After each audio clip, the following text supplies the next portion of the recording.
New World Order. Billions of people on planet Earth are living in ignorance. Before your very eyes, politicians are advancing a global plan. Since the time of Napoleon, secret societies have been influencing politicians to take over and conquer Europe. Now, in the 21st century, their work of ages is coming to fruition. The New World Order is about the centralization of power. It's about silencing any public criticism of the system.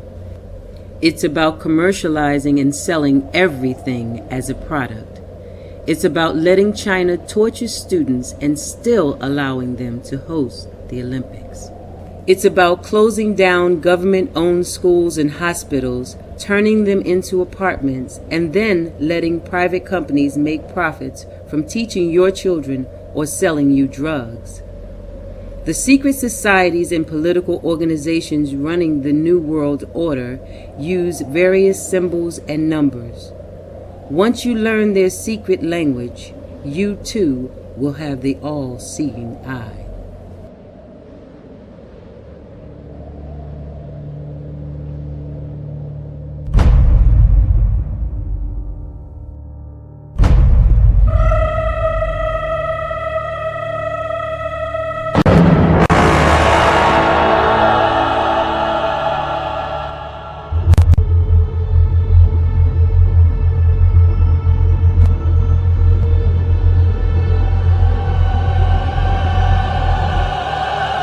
Let it begin.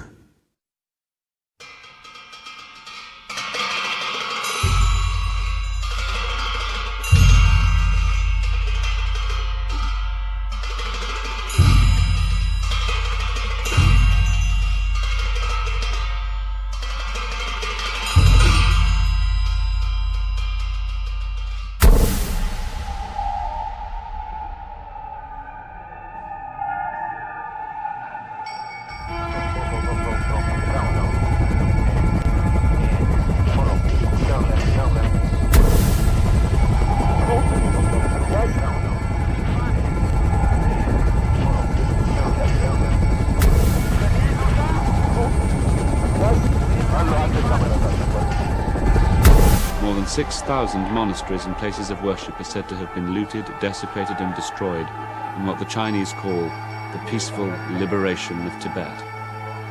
Within the last few years, the Chinese have dramatically increased political arrests and prison labor.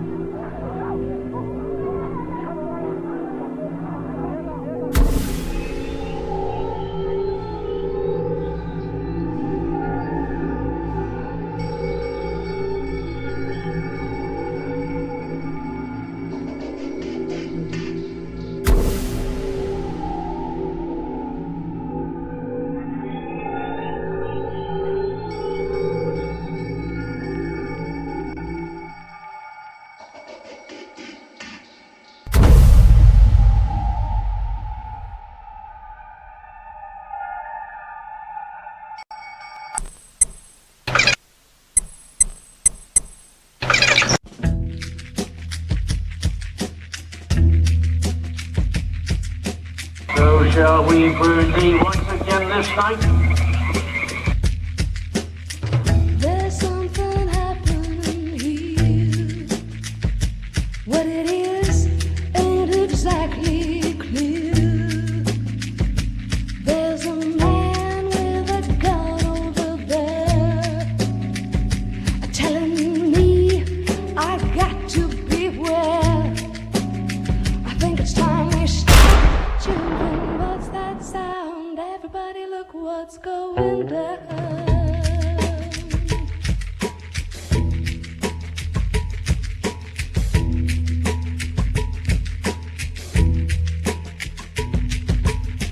There's battle lines being drawn. Nobody's right if everybody's wrong. Young people speaking their minds. Can't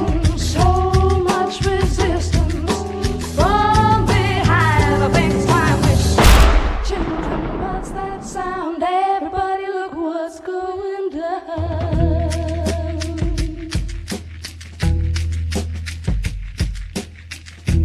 What I feel before the heat.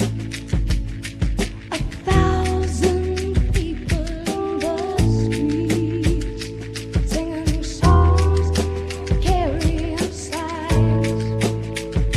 Mostly say hooray for our side.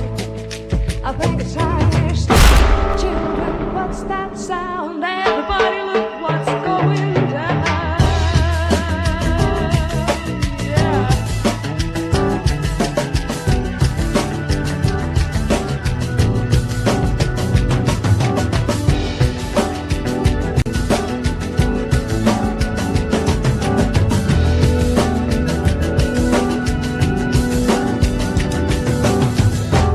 Paranoia strikes deep into your life. It will creep. It starts when you're always afraid. You step out of line, the man comes and he'll take you away. I think it's time we stop. Children, what's that sound? Everybody look what's going down.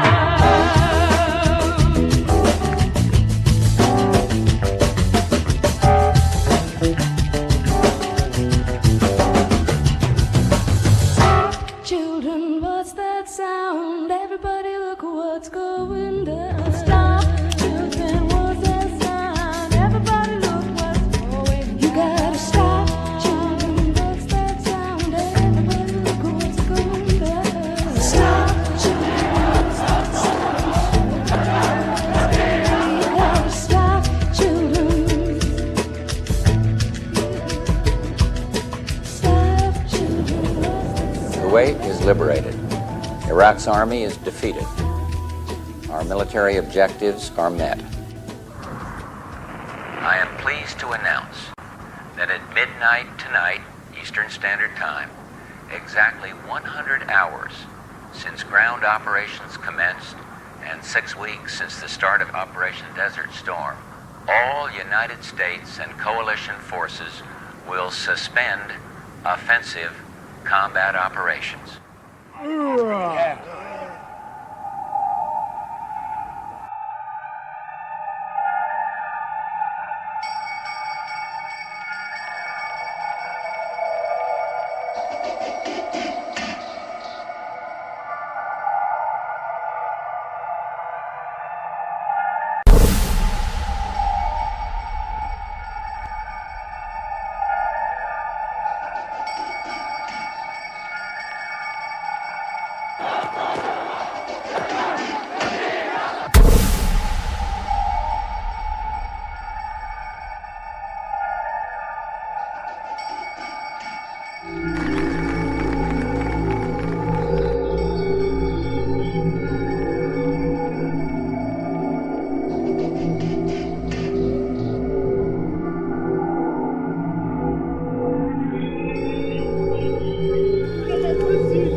The Americans did not interfere.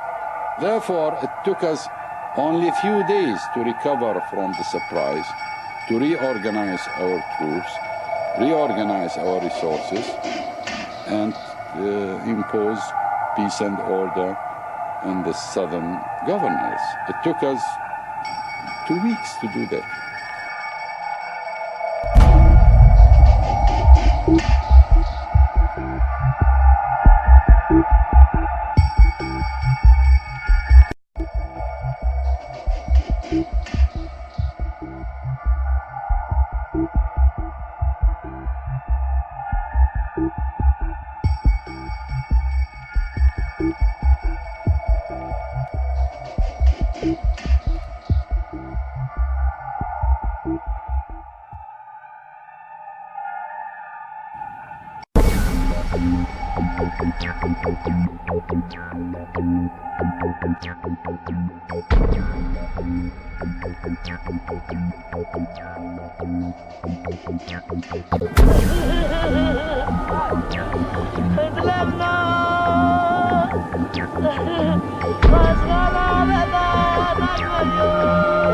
Saddam Hussein.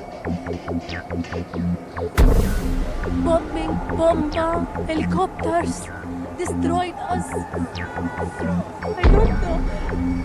They saw this, but they don't know why. We are human like you.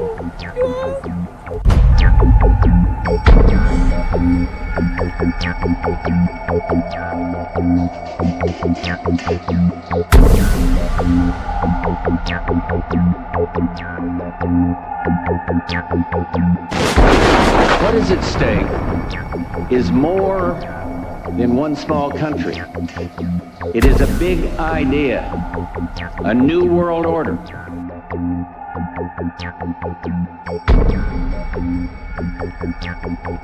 And this is the best chance to begin to establish the new world order. I think even that does not describe why the world has changed so much and why the world has turned so much toward a new world order and a new kind of civilization. It first started in 1967 when I found out that I had not gotten the big picture, even though I thought that I had it together. I just didn't have the complete pieces of the picture. This is a giant geo-psycho-political picture, and things are happening with the use of subliminal, indirect, and reverse psychological propaganda. It's made to be confusing by the evilarchy that controls not only the United States but Britain. This Illuminati, this group who called themselves the Enlightened Ones, had gained positions of power through control of the banking system.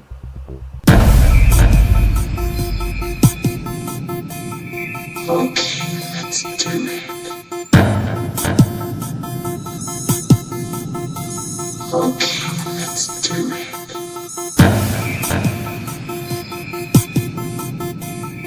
Let's do it.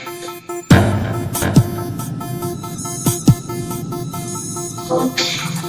do it.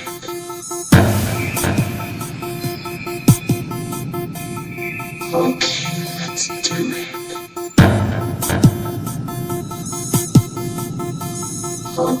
Let's do it.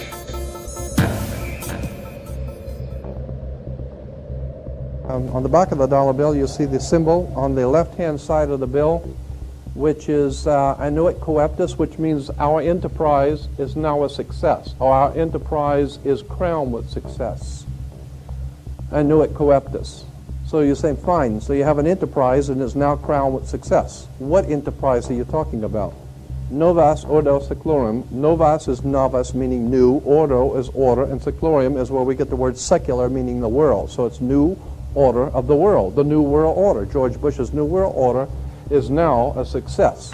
Bill, you've heard an awful lot of dramatic speeches and seen dramatic moments in times of great gravity for the nation. How would you assess this evening? This was a stirring address, in my view, shorter than his father's speech when he announced the New World Order, shorter than his father's speech when he announced the New World Order.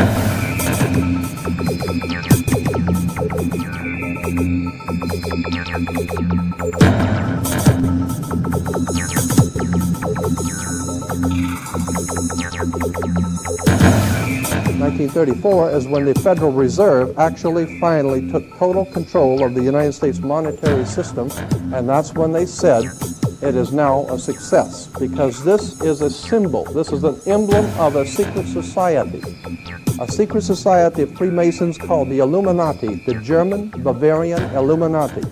They were a secret society founded in the south of Germany. They were called the Illuminati, the illuminated ones, the enlightened ones.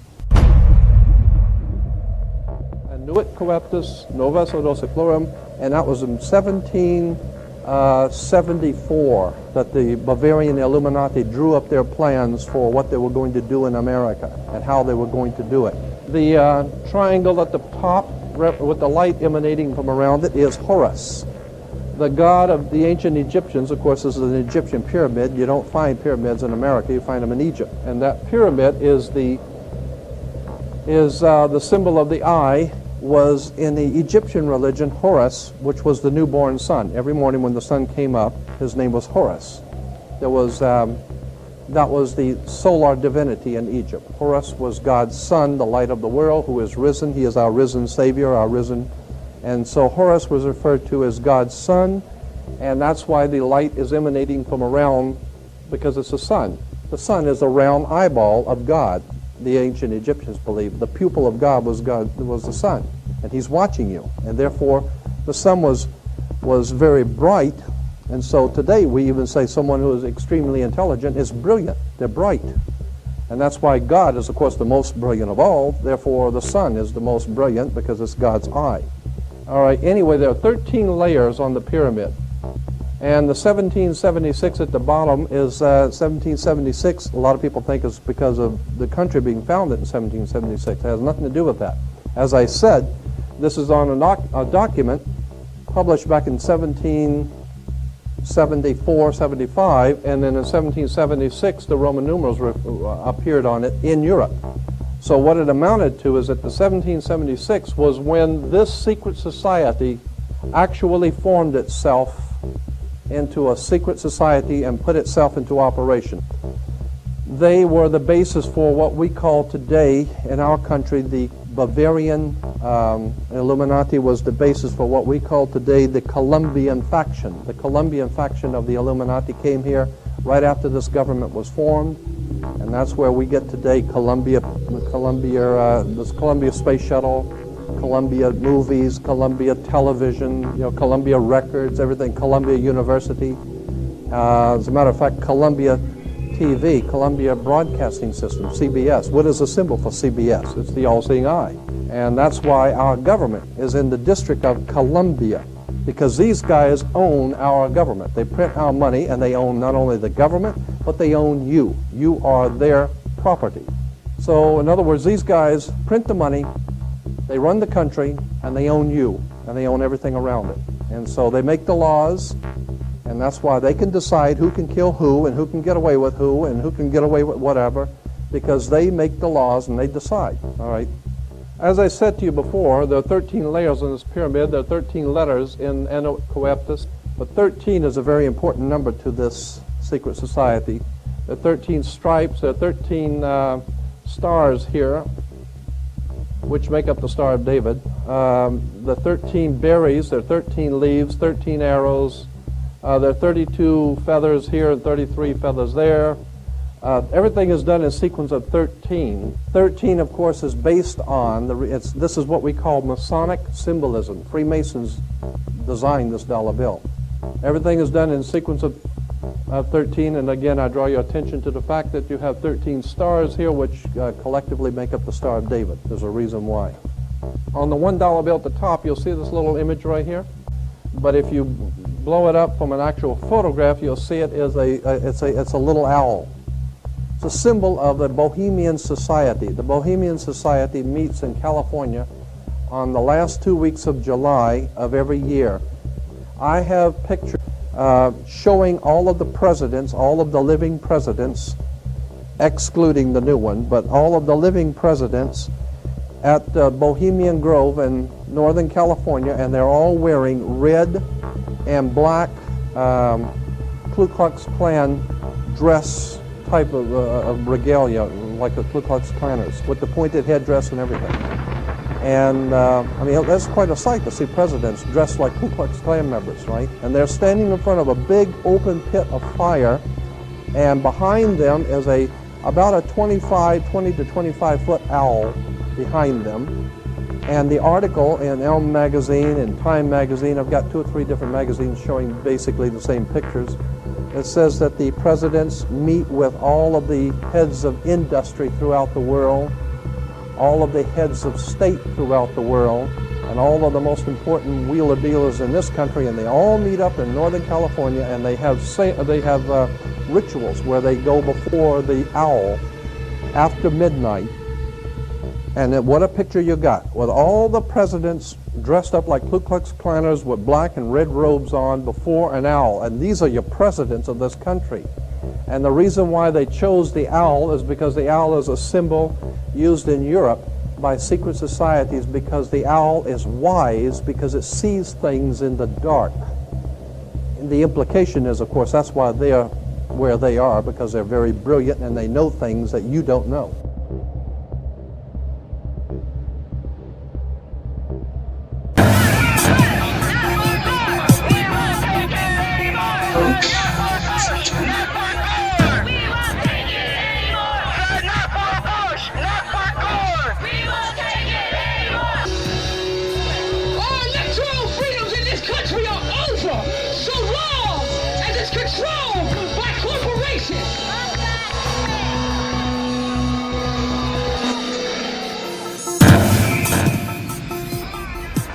Your living room is the factory. The product being manufactured is you.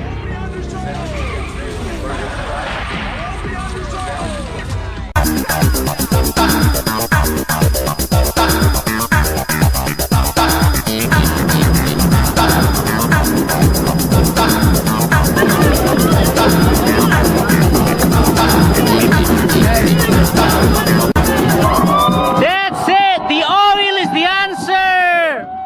No weapon of mass destruction! Bulls need the oil!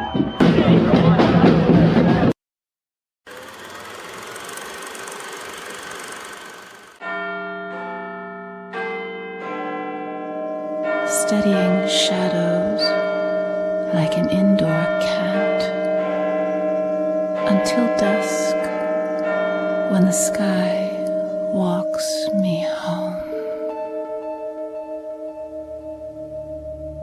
How far has the ancient Illuminati secret society network penetrated world politics?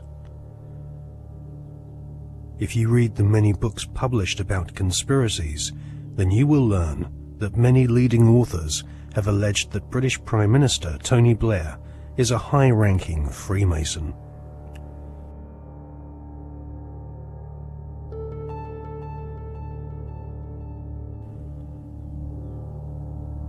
Mr. Blair is a Queen's Counsel barrister, a profession which has its roots in the Temple Bar, built in London by the Knights Templar secret society in the 12th century. According to many authors, Tony Blair follows the tradition of Masonic membership amongst large numbers of barristers and judges. Mr. Blair is allegedly a member of the 1591 Studholme Masonic Lodge, which meets, amongst other places, at the Café de Paris in London. The Prime Minister has defended his role in lobbying on behalf of a wealthy Labour Party donor who was negotiating to buy a steel company from the Romanian government. Mr. Blair wrote a letter in support of Lakshmi Mittal, an Indian billionaire who lives in London. Mr. Blair said the letter was a standard one, written on the advice of the Foreign Office. However, opposition MPs are calling for an inquiry into allegations that his intervention helped to clinch the deal for Mr. Mittal's company, which is registered in a Caribbean tax haven. Our political correspondent, Norman Smith, reports. Lakshmi Mittal donated more than £100,000 to Labour after the last election. Shortly after that, Mr. Blair wrote a letter to the Romanian Prime Minister in support of a successful bid by Mr. Mittal's company, L&M Holdings, to buy a Romanian steelworks.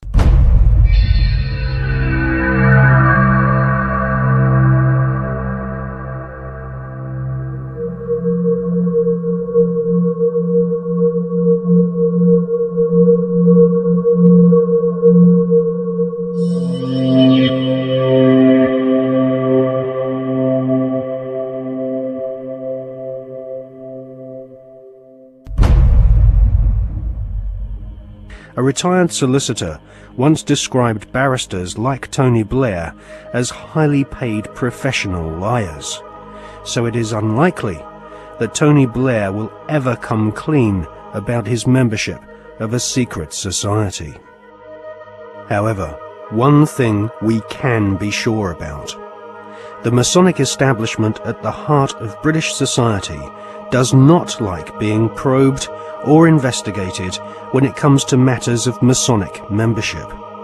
A recent Select Committee inquiry chaired by Labour MP Chris Mullins found that the Metropolitan Police Force and Judiciary were unwilling to force their members to disclose if they were members of secret societies.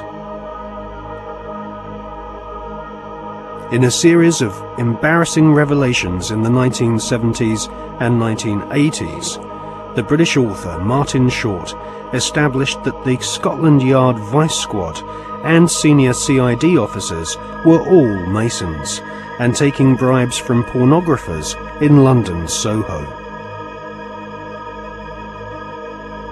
Martin Short estimates that 1 in 6 British police officers are Masons, and that there are approximately 600,000 Freemasons in Britain today.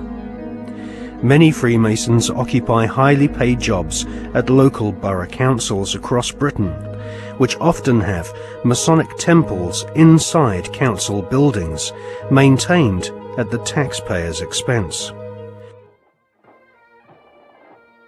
In Scotland, Masons used to proudly parade through the streets. After the exposure of local authority frauds involving corrupt Masonic solicitors and councillors, British Freemasons went underground and now rarely march in view of the public. The public image of British Freemasonry has been damaged by the revelation that supercriminal Kenneth Noye and the men responsible for the Brinks-Mat gold bullion robbery were all Masons. As Prime Minister, Tony Blair has frequent meetings with the Queen.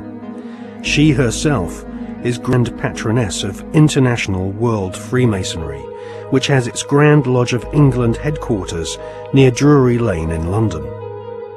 The British government employs a huge number of civil servants, magistrates, judges, solicitors and officials, which have all historically been Freemasons.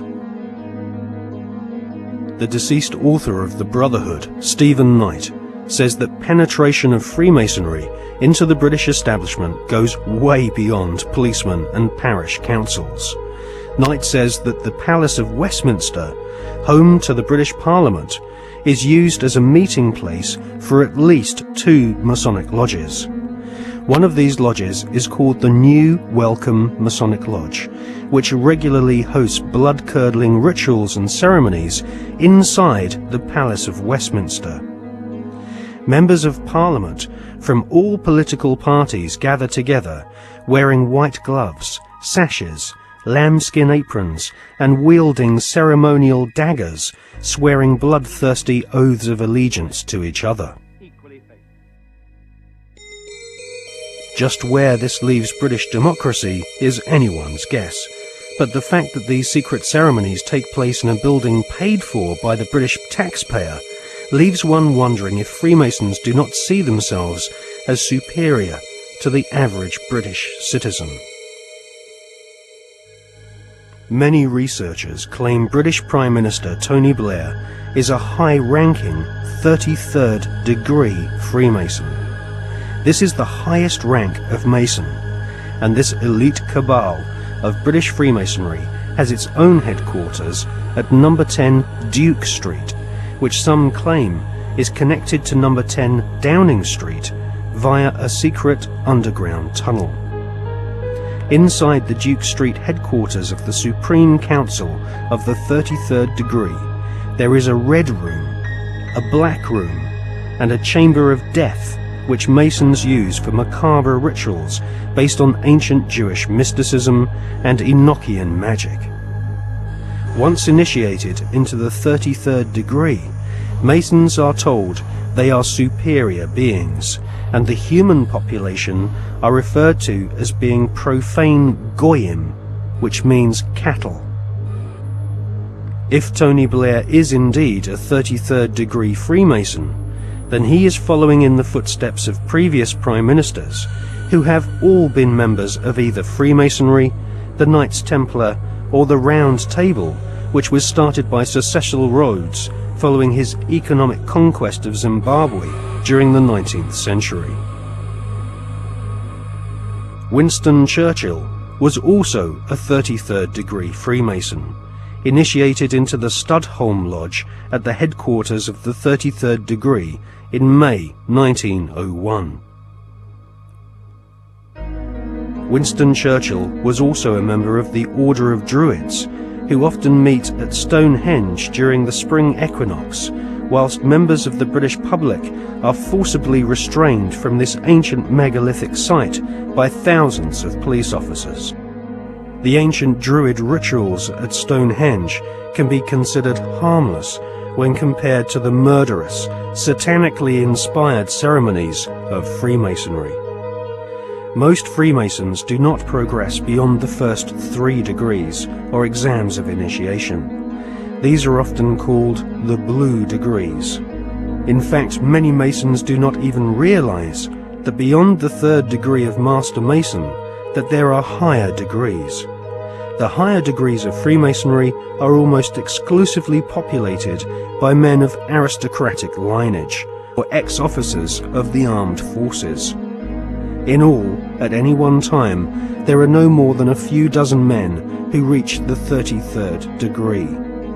As they pass each ritual test, the ceremonies become more bizarre and include symbols which can be found in ancient Egypt, with initiates being given pompous titles such as sovereign, prince, or knight.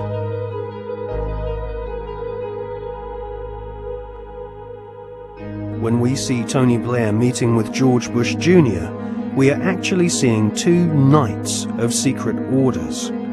Blair is rumoured to be a sovereign knight of Malta, whilst Bush is confirmed as being a knight of Eulogia, his title bestowed upon him whilst laying in a coffin at the Skull and Bones Secret Society headquarters at Yale University.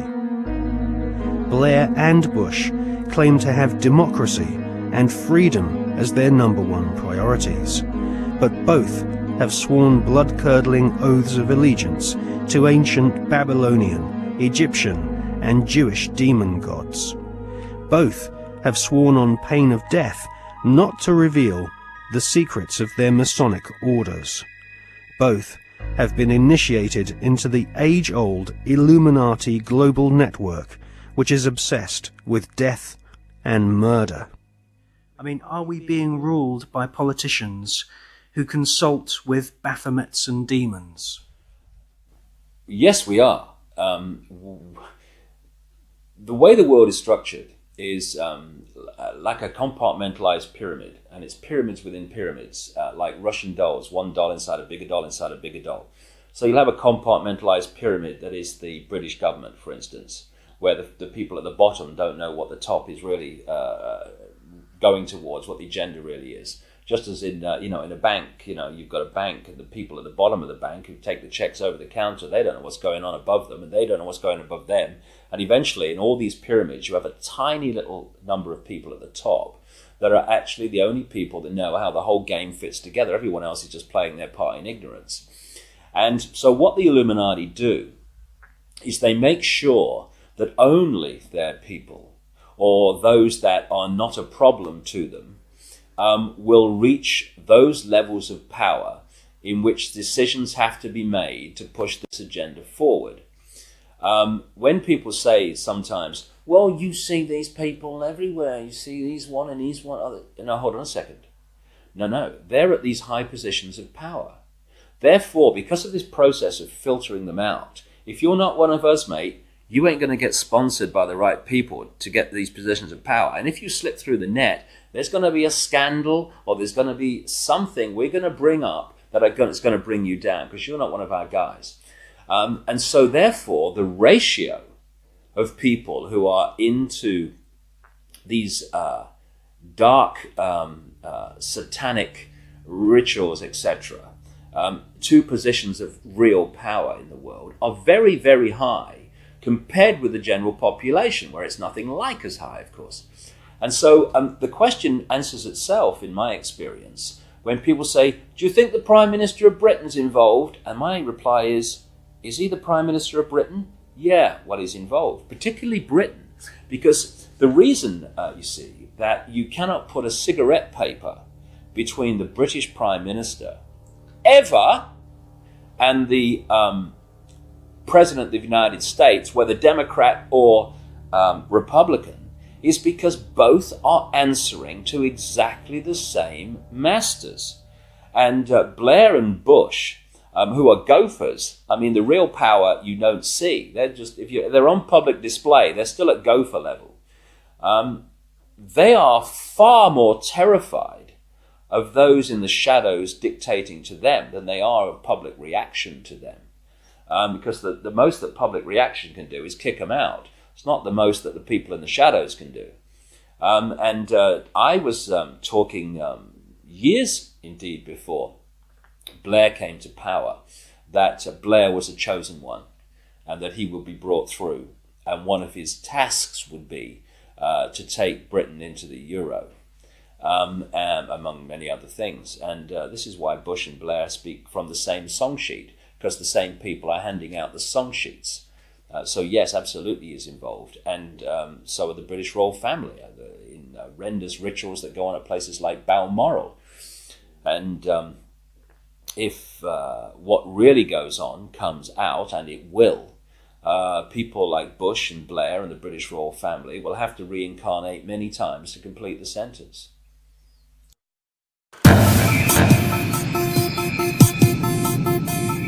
Let's do it. Let's do it.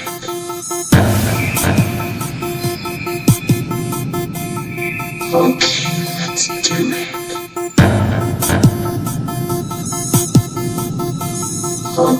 Let's do it.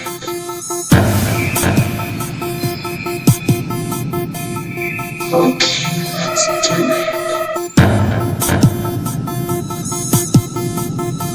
Let's do it.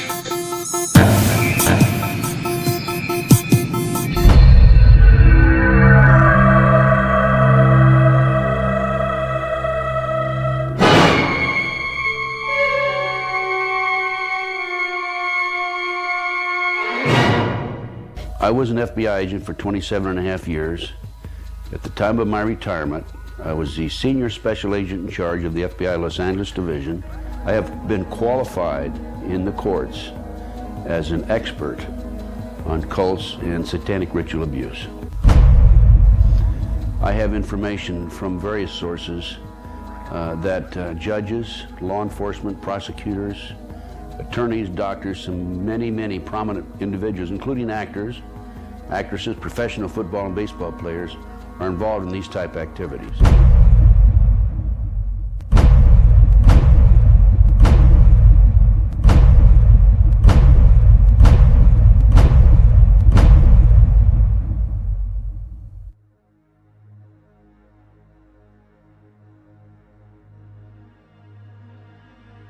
If you go back 225 or 30 years ago, you have what we call the Illuminati that was established in 1776. And the goals of the Illuminati, this is all very well documented, are to take over the world. One of the best ways of taking over the world is to control people's minds and to take over a country through the control of the minds. So what's happening in America, and based on my research and my interviews with numerous individuals, is that the powers that be, the higher-ups, the people in the Illuminati are using the satanic cults as a means and as a tool to condition individuals and to make them victims of the mind control, MK Ultra mind control program. There's probably close to 4 million practicing Satanists in the United States alone, based on my intelligence information.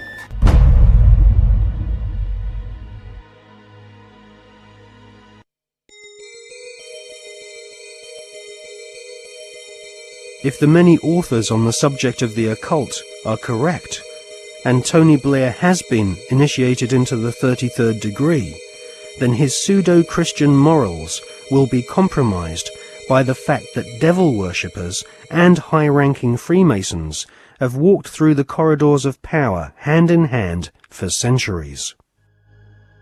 The Royal Archmasons describe their highest-ranking brothers as Grand Solicitor Generals of the Supreme Grand Chapter. There is a secret word, the name of the true Masonic God, which none are allowed to say in public. This name is Yarbulon.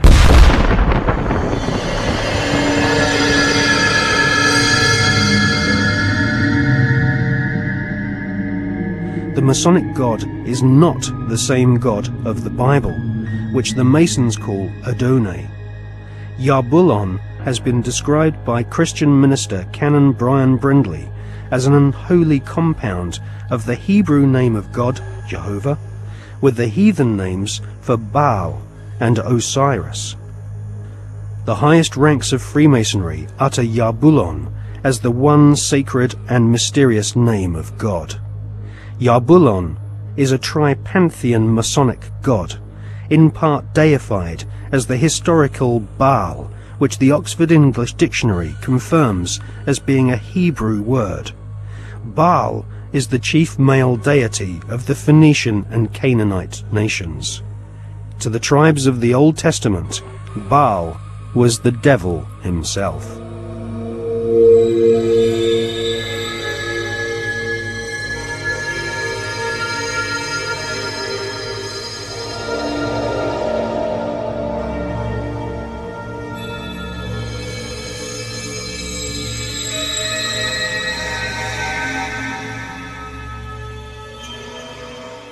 Albert Pike is America's most celebrated Freemason. Pike was Grand Commander Sovereign Pontiff of Scottish Rite Freemasonry in the southern and western United States from 1859 to 1891. Scottish Rite Freemasonry has its own headquarters at the 33rd degree in Edinburgh.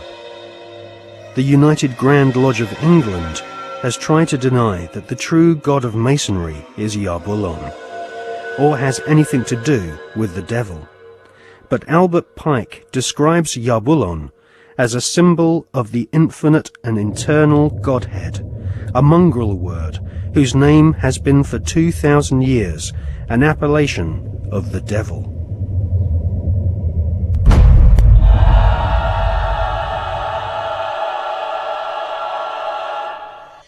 On the 14th of July 1889, Albert Pike issued these instructions to 23 Scottish Rite Supreme Councils throughout the world. We worship a God, but it is the God that one adores without superstition. To you, Sovereign Grand Inspectors General, we say this, that you may repeat it to the brethren of the 30th, 31st, and 32nd degrees. The Masonic religion should be the Luciferian doctrine. Lucifer is God. The true and pure philosophical religion is the belief in Lucifer.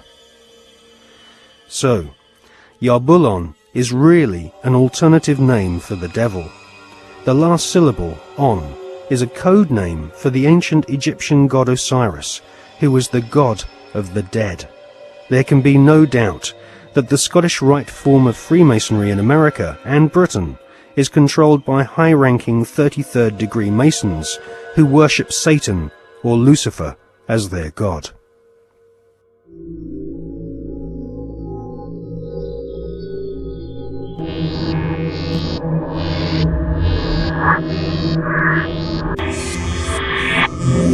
We're talking about occultic forces. We're talking about the five-pointed pentagram, which was used by satanic worshippers for thousands of years. If you take the 5 points off of a five-pointed star or a pentagram, you have left in the middle a pentagon. The pentagon is directed toward the North Star because according to the ancient Babylonians, that's where you gathered power from the gods of the North in war.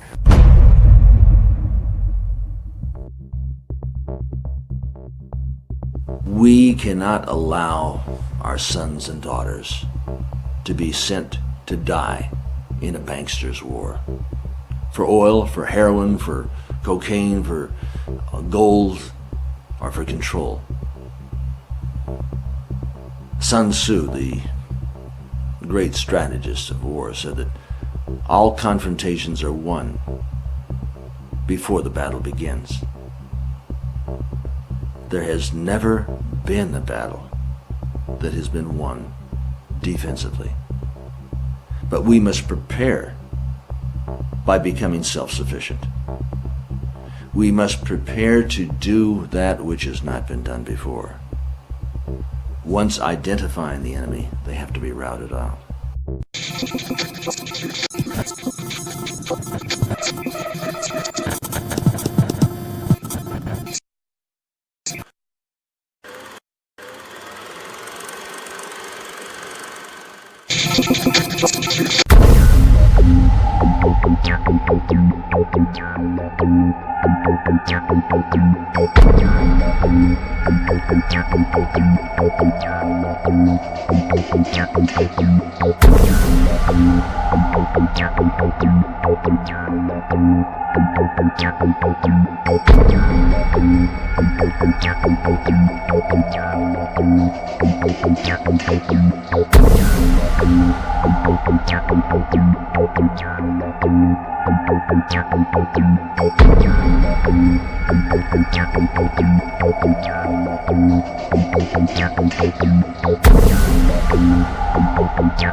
The British royal family recently suffered intense embarrassment when it was revealed that the father of the Duchess of Kent was an SS officer. To be a member of Hitler's SS, families had to be pure Aryan, with their German ancestry clearly traceable to the Teutonic Knights of medieval Germany. Like most of the British royal family, the Duchess of Kent is descended from German blood. Her German ancestors have throughout history been members of the Illuminati secret society network. The British royal family's name is not Windsor. Their real family name is actually Saxe-Coburg-Gotha. In his book, The Forgotten Monarchy of Scotland, His Royal Highness Prince Michael of Albany publishes ancient heraldic documents which expose the true lineage of the British royals. Ancient heraldic documents suggest that the British royal family's lineage comes from ancient Hebrew or Jewish tribes of the Old Testament. During the reign of Queen Elizabeth I, she referred to England as Israel or Jerusalem. According to the Masonic reference works that you can get in any library, the Freemasonic orders of Europe said that there was a little ideologue, a little spiritual entity that gave the knowledge to what the Masons call our hidden masters. That's what Freemasonry refers to, those who lead world Freemasonry. They don't know who they are. No Freemason knows who the actual leaders of the world organization are. They call them our hidden masters. Well, according to the reference works, there is a little spiritual entity that guides the world Freemasonry, and they call him Yoda. And in the reference works, you'll see this little creature with the pointed ears, and he's called Yota.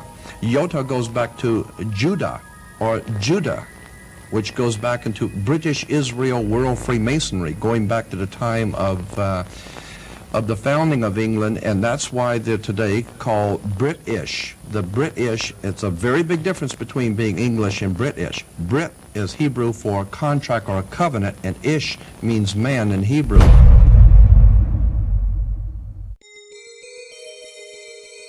During the reign of Queen Elizabeth I, her personal spy, Mr. John Dee, was responsible for establishing the British Secret Service.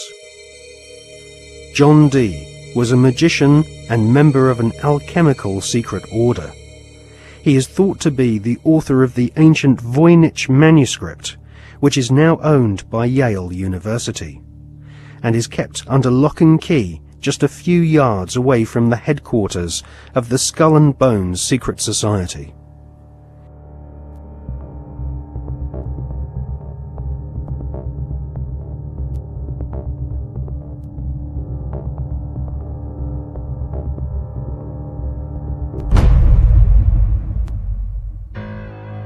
The Duchess of Kent might be ashamed of her father having been a member of the SS, but she might equally be keen to play down the fact that her husband, the Duke of Kent, is Britain's most senior royal Freemason. The Duke and Duchess of Kent live at Kensington Palace, which is home to the Royal Alpha Masonic Lodge. The Royal Alpha Lodge was established by the Duke of Sussex after he became Grand Master of United Grand Lodge in 1813. One of its most eminent members was the physician in ordinary to Queen Victoria, Sir William Gull, who Stephen Knight claims was responsible, along with several other eminent Freemasons, for the Jack the Ripper murders in Victorian London. Suitably, members of the Royal Alpha Lodge at Kensington Palace are called Princes of the Blood Royal.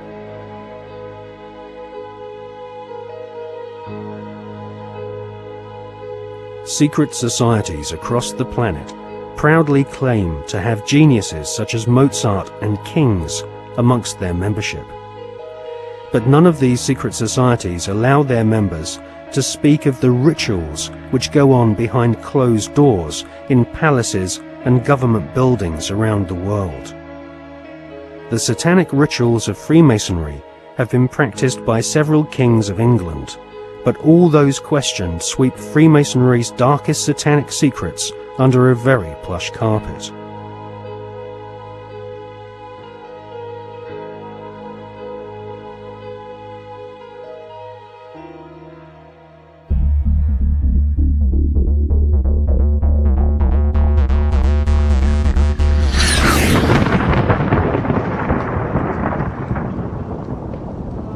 Hawati en Tawi, Tem Jafar Kau, Tarpen M Awef, Mu F, Ta F, Sem F, Menemenet F Nebet, Hayet Nebet, Henenet Nebet, Jedefuet F, Awet F, Aset, Semawu M Sanut.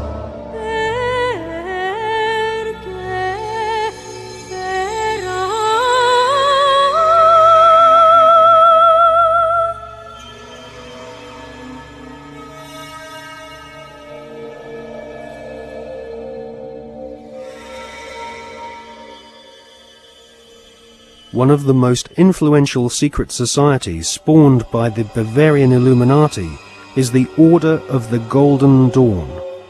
It was founded in 1887 by a Freemason, William Wynne Westcott, who claimed to have deciphered a coded alchemical script containing initiation rituals of a secret German occult order called Die Golden Dammerung. Westcott already had plenty of experience conducting occult rituals. In 1865, he had helped establish a Masonic order called the Societas Rosicruciana, inspired by the Jewish magic of the Hebrew Kabbalah. These rituals are still enacted at study group meetings at the United Grand Lodge in London. For many years, the Golden Dawn held its meetings at the London headquarters of the Mark Masons. The Golden Dawn was plagued with scandal as rival high-ranking Masons wrestled for control of this influential Victorian secret society.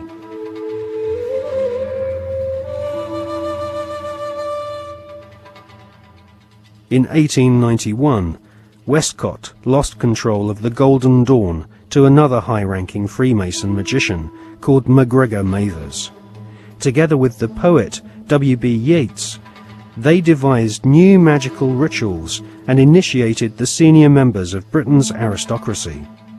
In 1903, control of the Golden Dawn was yet again seized by another Freemason called A.E. Waite. The rituals of the Golden Dawn were similar to ancient witchcraft. At the Old Bailey in 1901, two Golden Dawn associates, Mr. and Mrs. Horos, were tried for rape.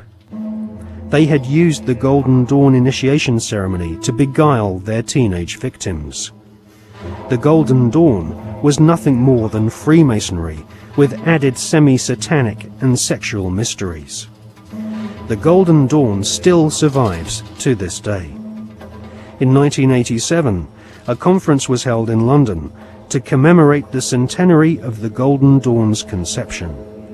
The conference was organised by the Hermetic Research Trust, whose trustees include the Marquis of Northampton, who is a prominent Royal Arch Freemason.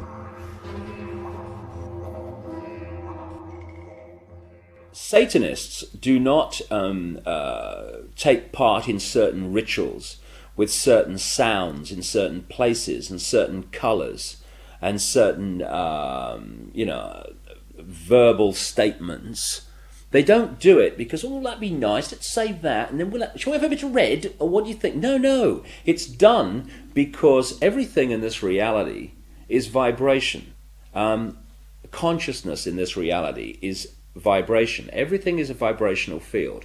This is how astrology works. When we're born, where the planets are, they're sending out vibrational projections that are affecting the vibrational field that we are born into, and that's why we are affected differently at different times of the year. Therefore, they understand this, and they're manipulating these vibrational fields all the time to manipulate us. And so these rituals, just a pageant. It's like the Freemasonic rituals. You know, you talk to Freemasons, the vast majority of Freemasons not trying to manipulate anyone, not on a mass scale anyway. And they'll say, so what about these rituals, mate? Oh, I don't know. To do silly things, you try to leg up and bare your bloody breast. I don't know, it's some ancient bloody tradition. I don't know what it's all about. Anyway, they do a nice dinner, so you only have to do it once. They don't realise that these initiation rituals are actually set up to affect the participants in a certain way that allows these other dimensional entities, which folklore have talked about for thousands of years all over the bloody planet, this theme of possession by demons. These are entities that exist just outside the frequency range of the five senses. Because, again, because of the suppression of basic knowledge of who we are and the nature of life, we become child's play to manipulate. For instance, people look through their eyes and they think they're seeing everything in the space they're looking at. No, they're seeing a fraction of it. They're seeing a tiny frequency range that the five senses can access. Just like if you tune to radio 1, you get radio 1. You don't get radio 2, you get radio 1. And this is why, if there was a cat in this room now, it might be reacting to what is to us here empty space. But it's not empty space to the cat because it has a greater visual frequency range. Now, just outside the frequency range of the five senses are entities that are manipulating this five sense reality through these particular bloodlines. And one of the key places where this possession takes place is during these satanic rituals and gatherings, when the vibrational environment is created by the ritual that allows this takeover of the mental and emotional processes of these people to take place. And this is why you'll meet so many people who've known famous politicians and stuff when they started in politics or before they came into politics. And they'll say, you know, mate, that guy ain't the bloke that I knew. Well, mentally and emotionally, that's literally true in a lot of cases because of this possession that takes place. And people think it's kind of far-fetched and almost maddening, that may happen in Babylon, but not now. Well, please. That very thought is the greatest defense mechanism this grotesque conspiracy has to protect it.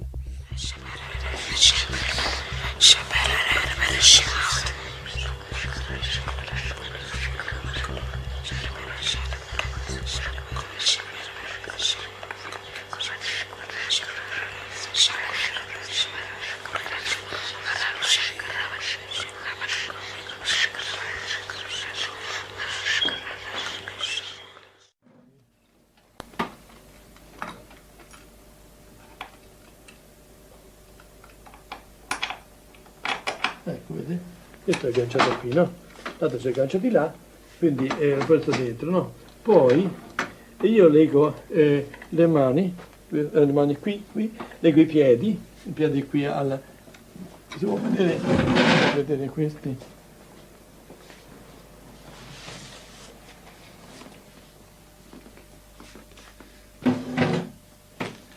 E questo generalmente si può legare il braccio, vedete? Legare il braccio di qua di là e i piedi lo stesso a questo articolo qui. Dunque, e qui se c'è questa cinta perché sono terribili. Questa qui per legare alla vita in modo che non si muova. Mettere questo braccio, vedi, sotto, vedi, qui c'è, ecco, si ferma in questo modo, si ferma, altrimenti non si regge e rompono tutto. Dunque, tutto questo, adesso vi faccio vedere cosa sono capace di fare queste qui. Questo può essere una ragazza che va addirittura, questo è d'acciaio, questo corrisponde a questo qui, no, corrisponde, vediamo qua, ne passo una qui dentro, se lo troviamo, ecco, questo qui sarebbe questo, vedete come l'ha ridotto? È difficile poi con le mani, non è possibile, ha visto? Il demonio è pure dell'esorcista. L'esorcismo è lui che ha paura e non abbiamo paura noi. E sono contento di dare il botto al demonio. Quando mi dice il demonio chi sei, io domando, Satana. Ah, ora mi sei capitato. Adesso ti ho dato un sacco di botte. Dunque, e quindi è lui che grida. Perché quando grida la persona, ci sono dei gridi qui delle suore che si sentono a volte fino in fondo, fino alla strada si sentono. Dunque nel giardino. Ma non è certamente la persona che grida, ma è il demonio che sente queste botte, diciamo così.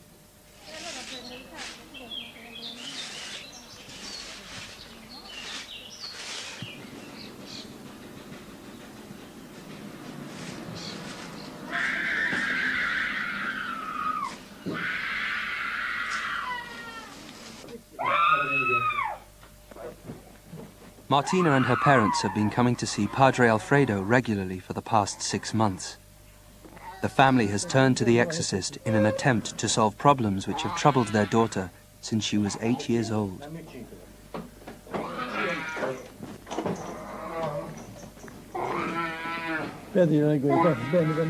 Although Martina comes to the sessions willingly, as soon as she enters Padre Alfredo's bunker, she suffers a violent reaction. For her own safety, she has to be restrained before the exorcism can begin.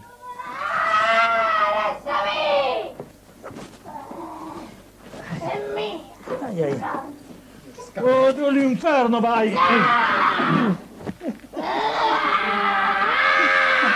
Prende l'acqua, padre, prende l'acqua, l'acqua, prende l'acqua. Lasciami! Prende l'acqua. Sì, ci ho pensato, ma... L'acqua. Non ci ho pensato. Sta buona?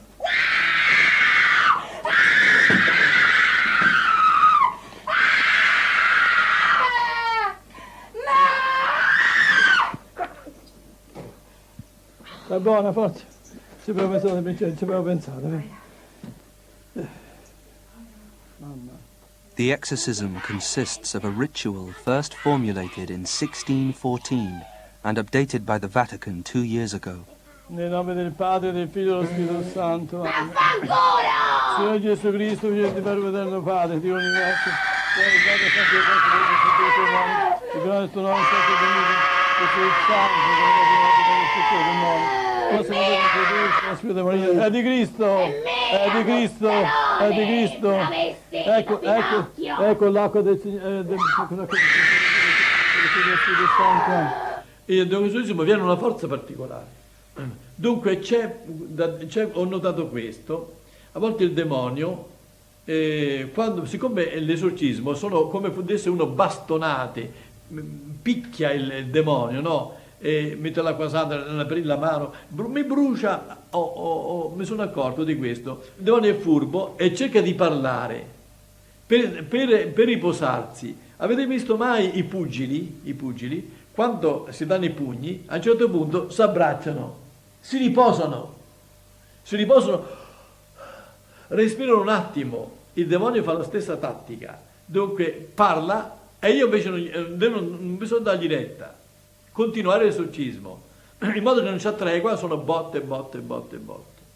Ave Maria, piena di grazia, il Signore è con te. Tu sei benedetta fra le donne, Maligno. Ave Maria, piena di grazia, il Signore è con te. Tu sei benedetta fra le donne, benedetta Santa Maria, ma libera, ma Maria, no, maligno, è Cristo più forte. Cacciali via, no. Di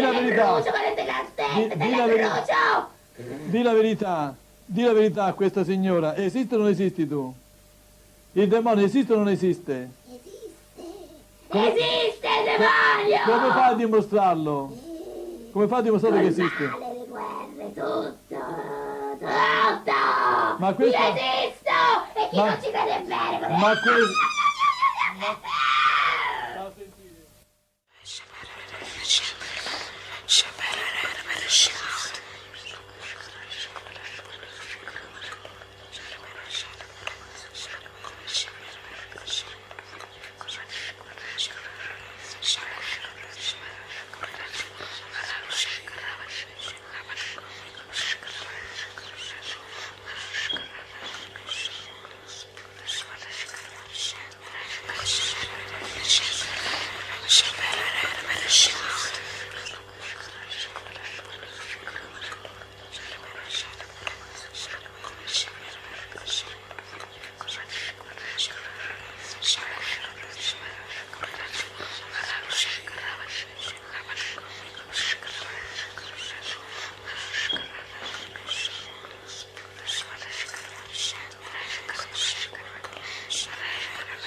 From their thrones deep-seated, the choirs of the eons declare the last of the demons, the kingdom is thine to inherit.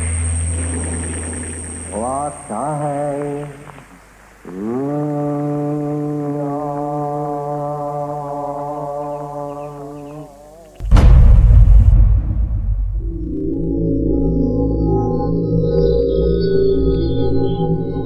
The Golden Dawn's most notorious member was a self-confessed Satanist, Aleister Crowley, who styled himself as the Beast.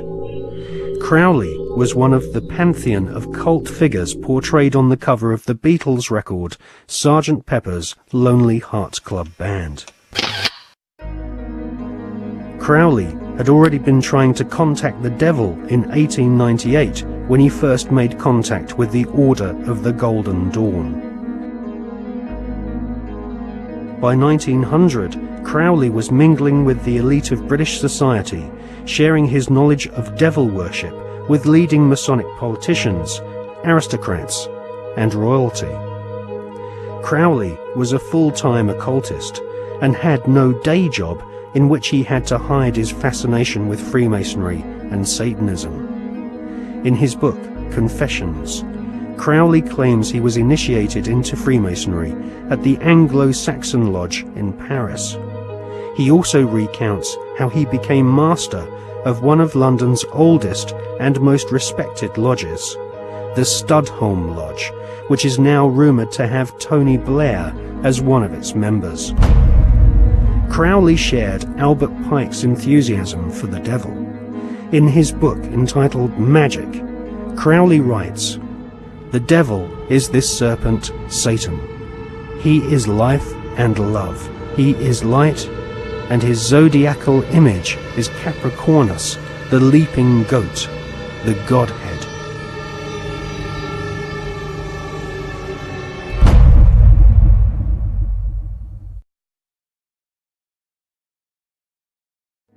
Secret societies often portray the Goat of Mendes sitting in the Baphomet position. A statue of George Washington himself, a high-ranking Freemason, shows one of America's founding fathers sitting in the same occult posture as Crowley's goat-headed devil.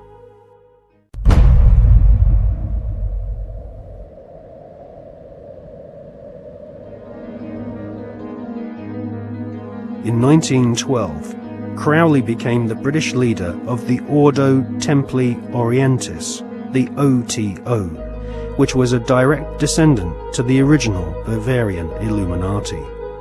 The OTO was a hardcore satanic secret society, and Crowley devised the initiation ritual around the 33rd degree ceremony of Scottish Rite Freemasonry. Crowley claimed the formation of the OTO was reconstituting Freemasonry back to its German Illuminati roots. Crowley wanted nothing less than to dance with the devil. He was impatient with the politeness of Masonic ritual. He described basic Freemasonry in the lower ranks as a sinister association for political intrigues and pirates.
A major U.S. daily story about subliminal messages.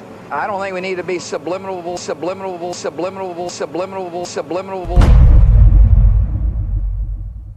Television is a massive mass hypnotist to the global mind. And what happens is it is implanting a belief in reality by the minute.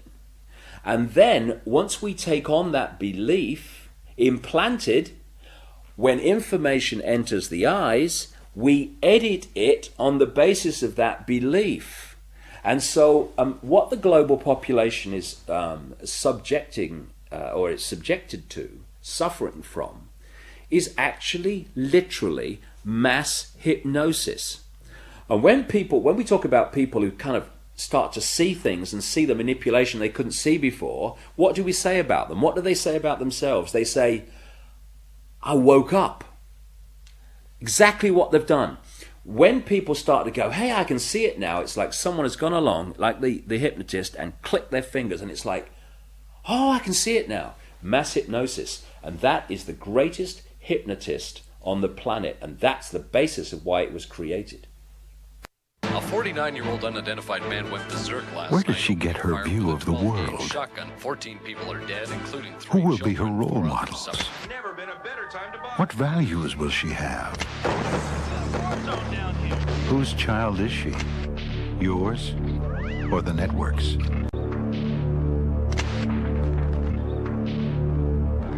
Take back your children. Turn off the TV. And when you start to research the subliminals in advertising and television, what staggers you is not what they do and what's there, but the scale of it. I mean, it's like our consciousness is being hit by an explosion of this stuff. Because you see, this is another interesting point. Experiments have shown that about 1.5 seconds before the conscious mind decides to take action, move its arms or whatever, speak, 1.5 seconds before it consciously decides to do that, the electrical signals have begun in the brain to do it. For me, the conscious level is the experiencer and observer of reality, but the subconscious is the creator of it, the generator of it. And this is why the Illuminati want the subconscious mind through subliminals. What does subliminal mean? It means below threshold. It's below the threshold the conscious mind picks up, but the subconscious mind picks everything up like a sponge. And therefore they are planting these thoughts into the subconscious, which then filter down into the conscious, and we think we're having our own thoughts, when actually they're implanted thoughts done at a subliminal level. Rats were caught in the sewers a week ago. Now they're stopped. When the plastic door is raised up, the rats will shoot out like bullets. It was a common punishment in Imperial China. Do it to Julia! Do it to Julia! Not me! Julia!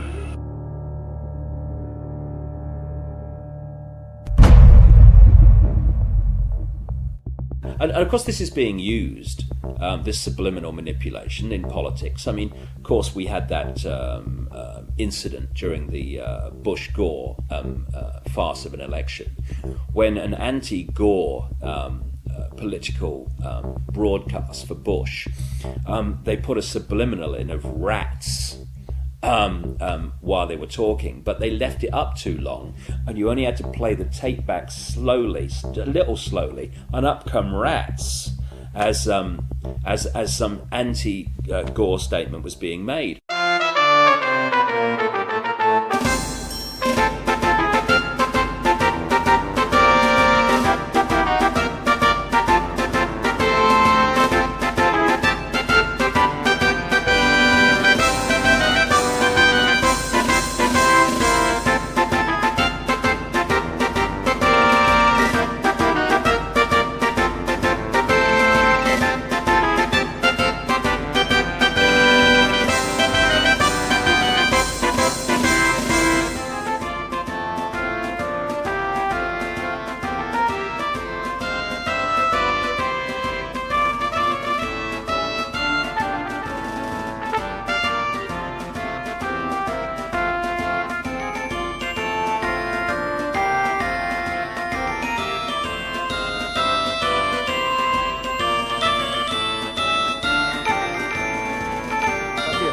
Necesito su voto para seguir luchando por el futuro de nuestros niños.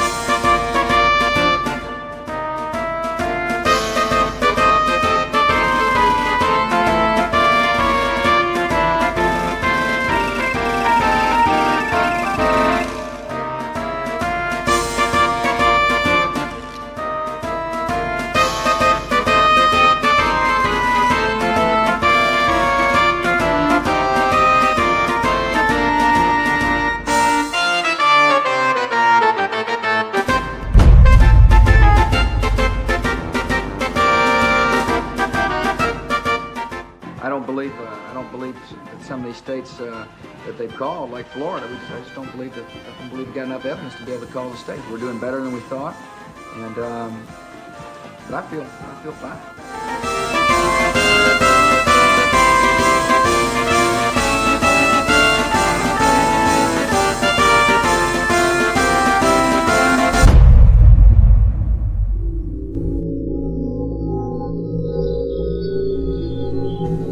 In accordance with the laws of the state of Florida, I hereby declare Governor George W. Bush the winner of Florida's 25 electoral votes for the President of the United States.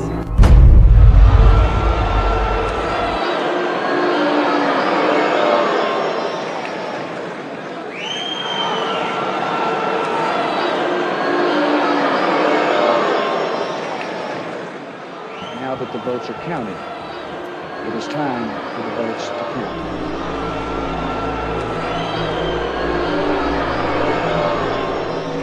I wish to point out that our American democracy has triumphed once again.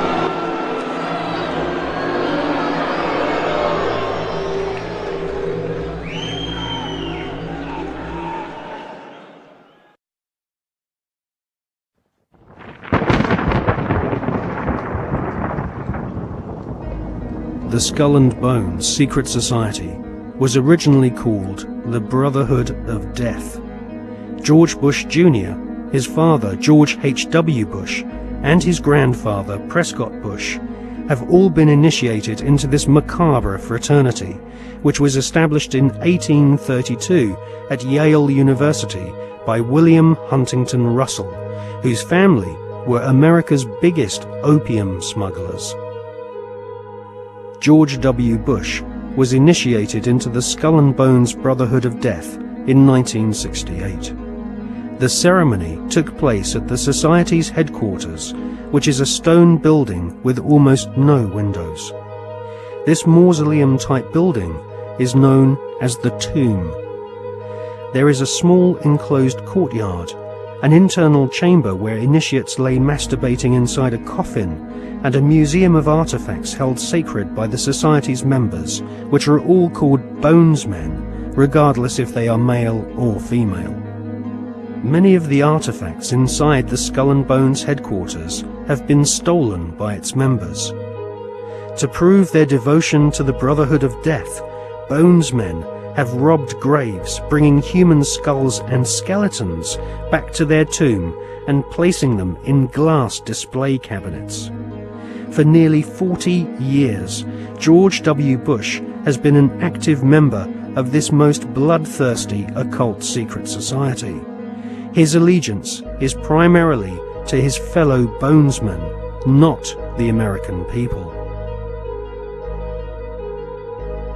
In order to prove his devotion to the Skull and Bones, Prescott Bush, grandfather of George W. Bush, savagely desecrated the grave of Apache Indian chief Geronimo. Prescott Bush robbed Geronimo's grave and had Geronimo's skull placed in a display case alongside the Order's other treasured possessions, which include silver tableware from Hitler's Eagle's Nest headquarters in Nazi-occupied Austria. Welcome to the satanically inspired secret world of the Skull and Bones Brotherhood of Death. Welcome to the sick world of the Bush family.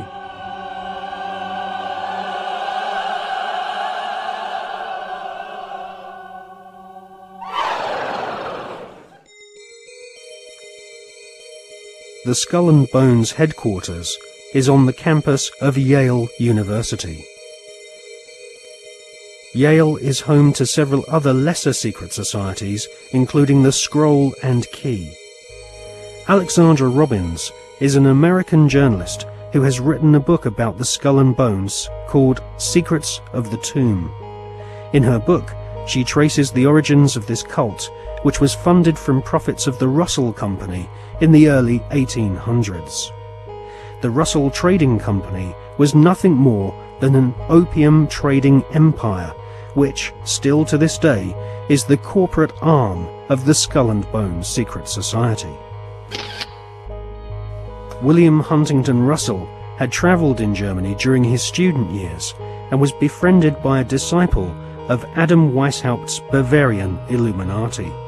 Upon returning to the USA in the early 1800s, Russell used some of his family's opium wealth to fund the building of the tomb at Yale University. Russell initiated several of his fellow classmates, including Alphonso Taft, who would go on to become the Secretary of War and ambassador to Russia. Alphonso Taft's son became President of the United States, and so a time-honored tradition of hereditary membership of the Skull and Bones Brotherhood of Death was begun. We see this tradition continued to this day, with senior Bonesmen encouraging young initiates to marry into each other's families, their sons and daughters following in their parents' footsteps and becoming disciples of this most unholy of orders. In the Hollywood movie Brotherhood of the Bell, we see an initiation ceremony, which is a common occurrence on the campuses of America's elite Ivy League secret societies.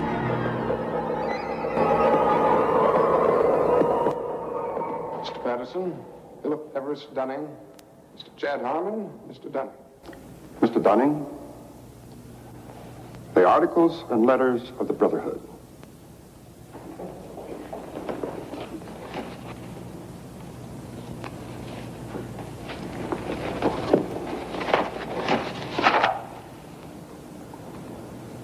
Do you swear that having been entrusted with these articles and letters since midnight this night, that you alone read them and did not communicate their content to any person whatsoever?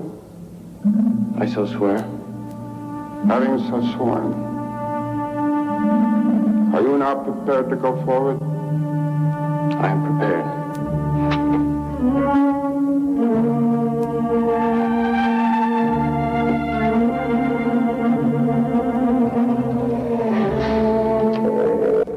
Mr. Dunning, for over 200 years, Brothers of the Bell have been initiated before the spell, and in the same ceremony at sunrise. 22 years ago, Mr. Patterson stood due east in your place, and I became his senior, as Mr. Patterson is now yours. One day, Mr. Patterson will stand due south, and he will induct a Brother of the Bell, and you will become senior. See, in this fashion does the Brotherhood express its continuity. It will continue long after all of us are dead. But that continuity depends upon one thing: obedience. Absolute obedience. If and when you are ever called upon by Mr. Patterson to pay your due bill, you must comply, whatever is asked of you. Well, that bill may come due tomorrow, in 20 years, or never. It will not be a matter of money. It will be an act of fealty, of loyalty to the Brotherhood of the Bell. Now, if you require anything at all, get in touch with your senior, and he will see to it that it's arranged for you. Are you ready for the oath? I am.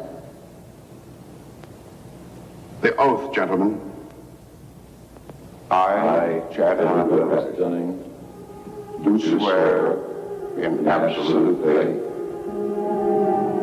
that I shall reveal no secret of the Brotherhood of the Bell, that I shall respect my brothers and myself, that I will act as they desire, secure their interests as if they were my own. And I pledge this, my honor, my fortune, and my life.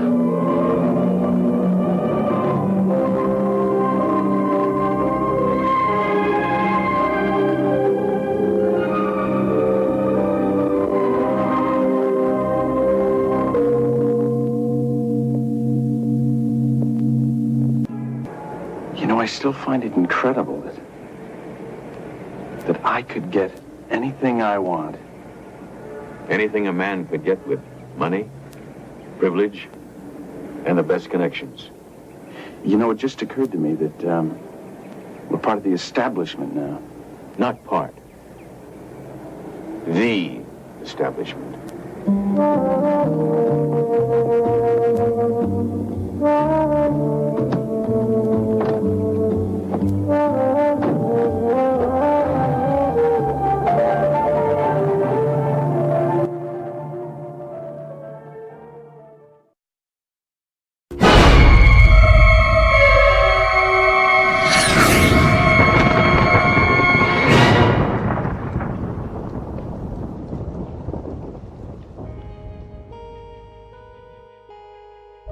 In her fascinating book, American journalist Alexandra Robbins claims to have unearthed a skull and bones plan to dominate the world.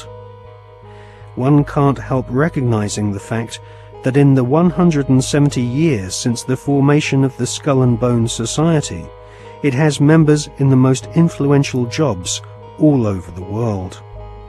New initiates seem to fall effortlessly into high-paid jobs within banks, media organizations, government agencies, and huge corporations which earn vast profits from government defense contracts. Some researchers claim that all members agree to tithe their wealth over to the society, thus ensuring that their offspring will become future initiates of the Brotherhood of Death. The Skull and Bones Brotherhood of Death recruits members from America's billionaire aristocracy. Multiple generations of the Bush family have taken part in 6 satanically inspired rituals along with members of wealthy families who are behind some of America's most famous brand names. Based on the rituals of the German Bavarian Illuminati, the Skull and Bones have approximately 900 members worldwide.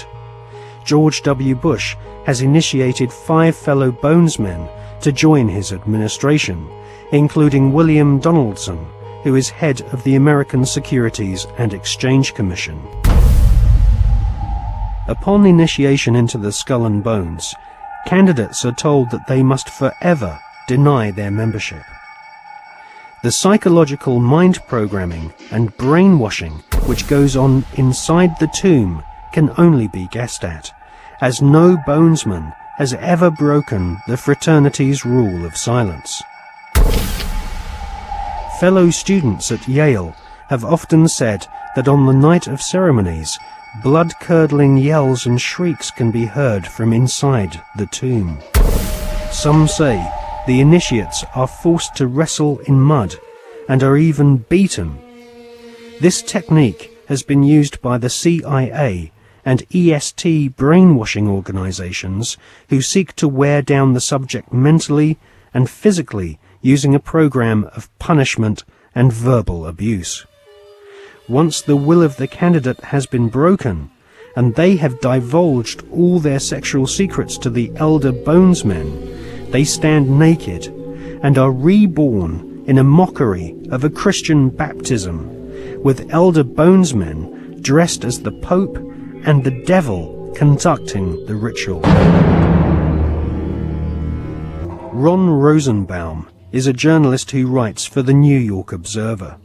He secretly filmed an initiation ceremony from the top of a building near the Skull and Bones headquarters. Members of the order dress up as the devil, the Pope, and a kind of Don Quixote character.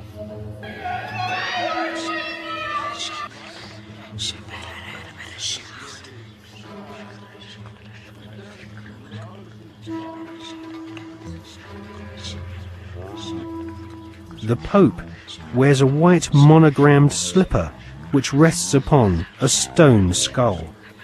Each initiate is led into a chamber where fellow members shout obscenities and abuse the new initiate. The initiates are told that they are superior beings and are part of a privileged elite who use war terror and famine to control Earth's human population. This callous philosophy was illustrated in the Hollywood movie Skulls, made in 1999.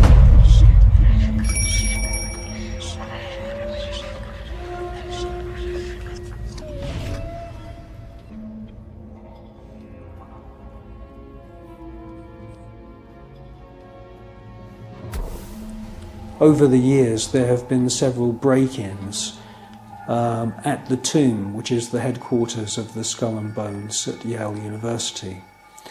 The artifacts which have been found have included membership lists of another secret society which operates on the campus called the Scroll and Key. Now, it seems pretty obvious as we research this material that the Wolf's Head, Phi Beta Kappa, the Scroll and Key, and Skull and Bones are all different flavours of the same Bavarian Illuminati secret society.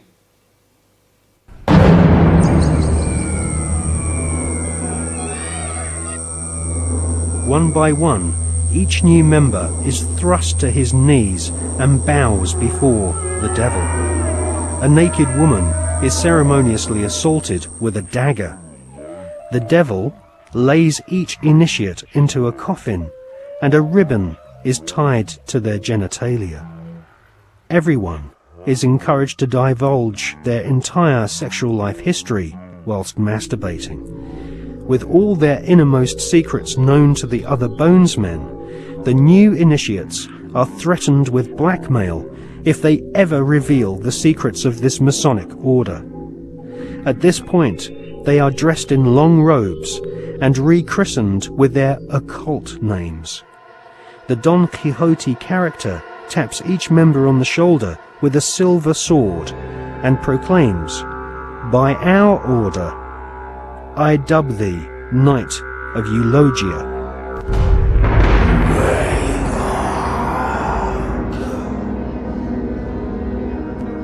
We can exclusively reveal that George Bush Sr.'s occult name is Magog, which is the name of the evil army commanded by Satan to visit Earth and destroy the kingdom of Christ.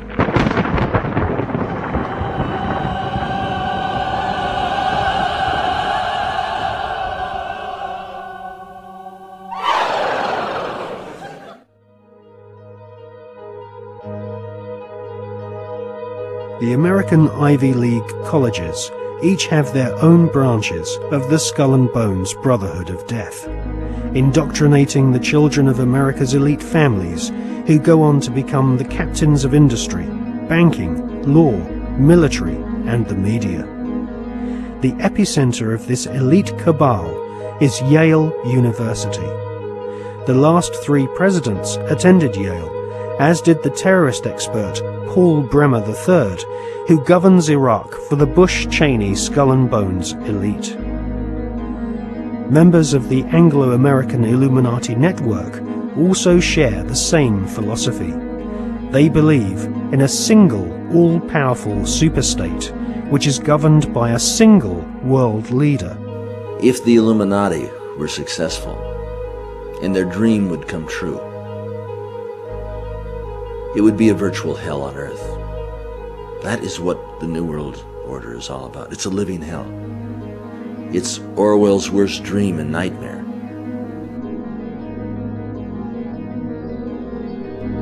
Well, to understand the philosophy of the Skull and Bones Society, you have to understand the philosophy of 18th and 19th century Germany with people such as Hegel. Now, the dialectic system, the dialectical political system, was not devised by Karl Marx. It was actually developed by Hegel, Fichte, and also contributed to by Kant.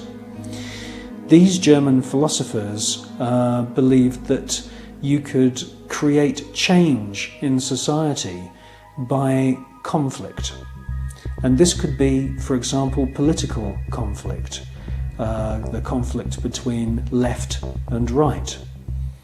from this conflict, a new political system would come about, and this would be a synthesis of the two views.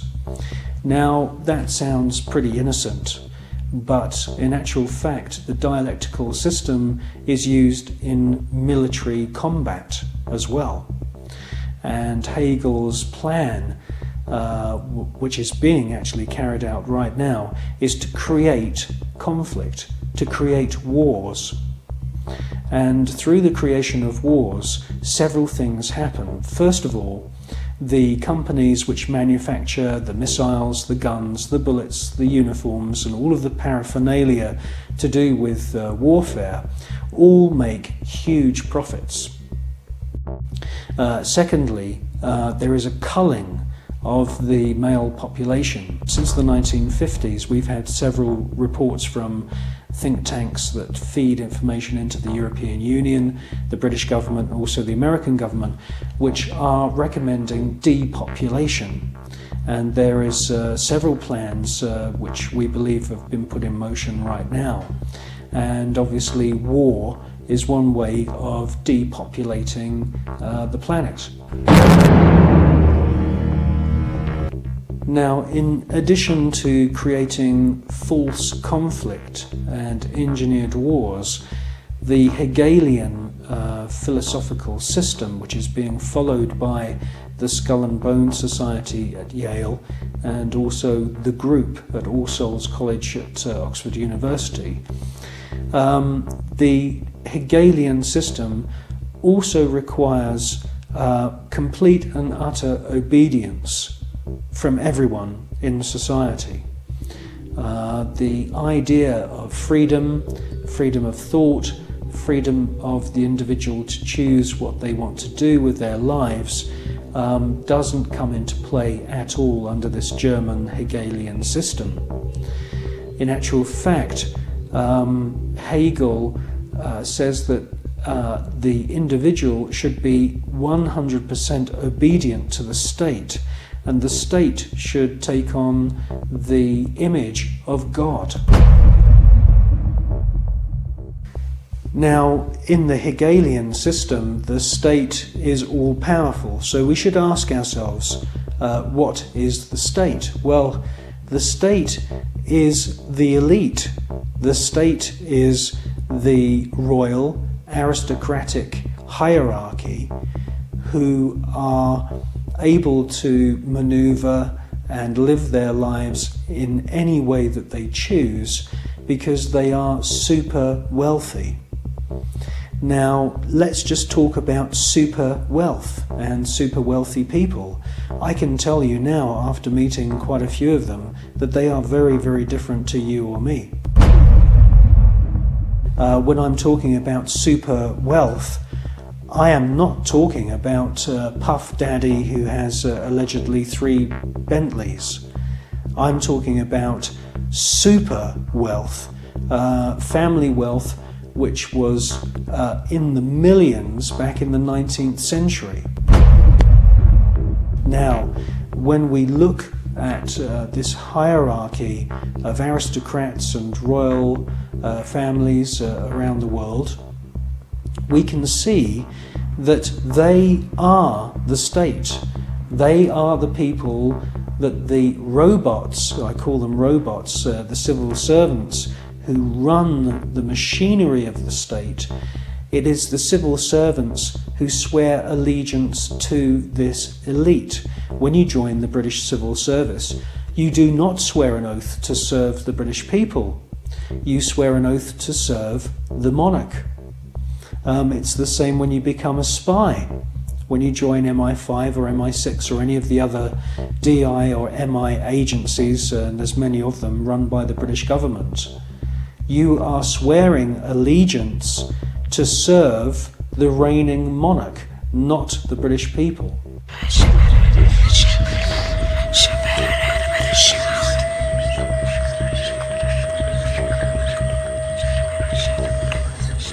While the American people sing the Star-Spangled Banner, the most powerful people in the USA and Europe salute the ancient symbol of the Brotherhood of Death. In the book, Who's Who of America's Elite, the author has found that the Order of the Skull and Bones encourages its members to intermarry, thus keeping their spectacular wealth all in the family.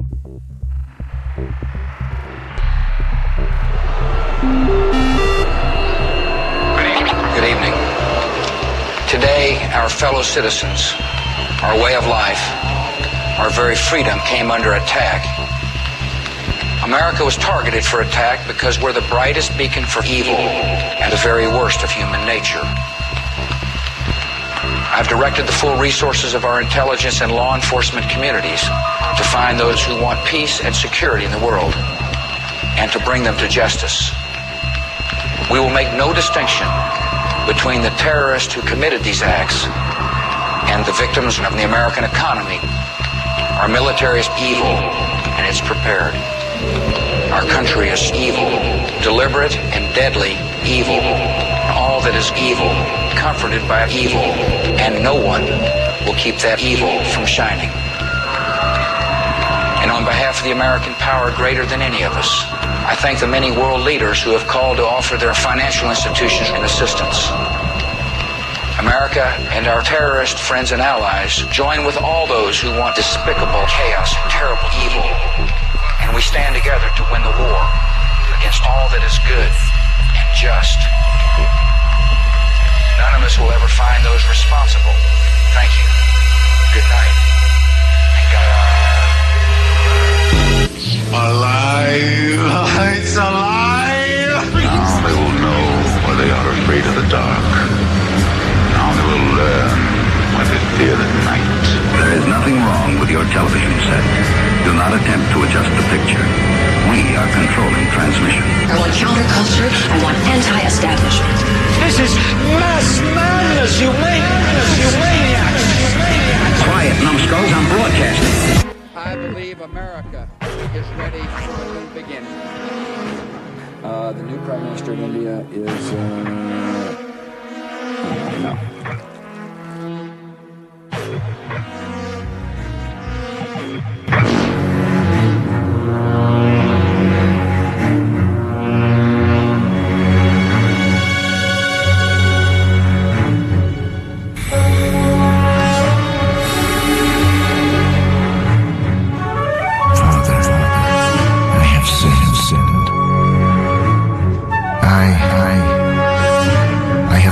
Killed many people. For money. Out of ignorance. Out of evil. Out of hatred.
The Skull and Bones was founded using money from opium.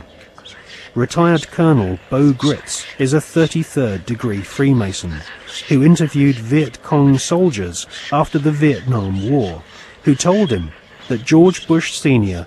and Richard Armitage were at the head of an opium trading gang during the Vietnam War. Afghanistan is the world's largest supplier of opium, and since the US invasion in 2002, the growing of opium poppies has reached staggering proportions, with money from the British government being used by opium farmers to plant gigantic fields of poppies. The BBC confirmed in April 2004 that since the invasion and occupation of Afghanistan by British and American forces, poppy production has reached an all-time high. Bonesmen have never had such an ideal opportunity to follow in the footsteps of their forebears and start smuggling opium. The American and British war machines are commanded by men who have all sworn allegiance to the blood-curdling murderous demon gods of the Illuminati. They are sacrificing the lives of your sons and daughters on the altar of the all-seeing eye.